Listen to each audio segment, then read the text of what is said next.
Usta, bu ishlaring sifatlimi? Nima? Bu ishimiz uzunligi necha metr joyga tayyor bo'ldi deganlar uchun 4 metr uzunlikda tayyor bo'ldi. Yerdan balandligi nechaga chiqdi deb savol berayotganlarga yerdan balandligi 235 santimetrga chiqarib beramiz. Xuddi shu fasonda. Xo'p, endi joylashuvlar qanaqa bo'ldi? Joylashuvlar moykasini, sushovkasini, havo tortadigan gazini, shkafini joylashtirib berganmiz. Ko'rishingiz mumkin. Bizda albatta har doimgidek biz o'z eskidan kuzatib keladigan obunachilarimiz juda yaxshi biladi.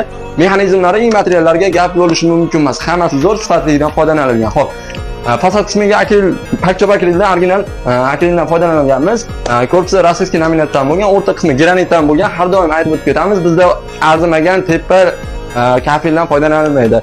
Original granitdan foydalaniladi.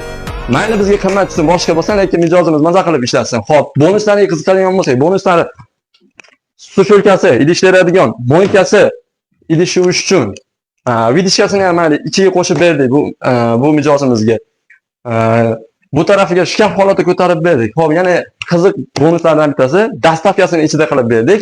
Kelib o'zimiz dizayn chiqarib berganmiz, joyini o'zimiz o'lchaganmiz, o'rnatib berganmiz. Sizga ham shunaqa sifatli oshna mebellar kerak bo'ladigan bo'lsa, pastdagi telefon nomerlariga aloqaga chiqing. Sog' bo'ling, salomat bo'ling.